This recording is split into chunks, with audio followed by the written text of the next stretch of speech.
அடிமைத்தனங்கிறது வந்து இப்போ ஒரு ஊரில் வாழ முடியலையா, அந்த ஊரை விட்டு வெளியேறிடணும். இது என்னுடைய ஊர் அப்படின்னு அதிலே பிடிச்சிக்கிட்டு இருக்கக்கூடாது.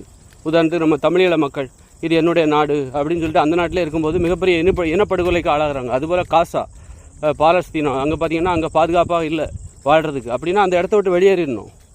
ஒரு வாழ்வதற்கு ஏற்றதாக இல்லை அப்படின்னா அந்த இடத்த விட்டு வெளியேறுகிற அந்த அடிமைத்தனம் இருக்கக்கூடாது. மண்ணுக்கு அடிமையாகக்கூடாது. பொண்ணுக்கும் சரி மண்ணுக்கும் அடிமையாகக்கூடாது.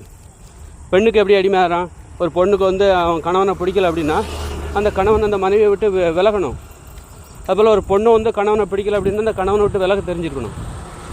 இது அப்படிலாம் இல்லாமல் நான் விலக மாட்டேன், நீ கல்லானாலும் புருஷன் எதாக இருந்தாலும் நீ தான் அப்படின்றதுன்னு வச்சுக்கோ, வாழ்க்கை மகிழ்ச்சியாக இருக்காது.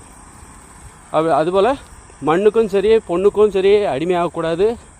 ஒரு பொண்ணையும் அடிமைப்படுத்தக்கூடாது, மண்ணையும் அடிமைப்படுத்தக்கூடாது. நமக்கு பிடிச்சிருந்தா, வாழ்வதற்கு ஏற்றதாக இருந்தால் அங்கே வாழ வேண்டும். பாதுகாப்பாக இருந்தால் வாழணும். பாதுகாப்பு இல்லைன்னா அந்த இடத்த விட்டு வெளியேறிடணும், அந்த பெண்ணை விட்டு வெளியேறணும். அப்போ தான் அதுதான் கரெக்டு. இதுதான் அடிமைத்தனத்திலிருந்து.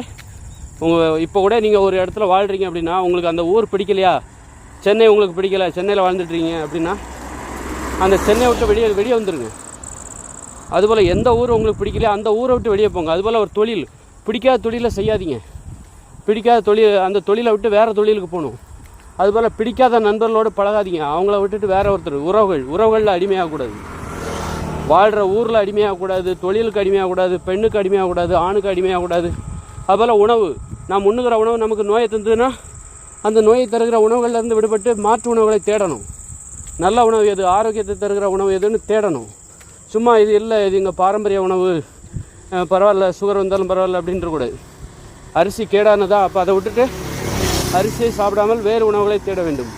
அப்படி தான் அடிமைத்தனங்கிறது தான் நோயே தவிர, அடிமைத்தனம் தான் நோயை தரும், ஆபத்தானது, அழிவை தரும்.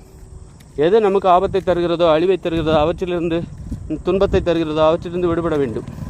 இதுதான் சுதந்திரம்.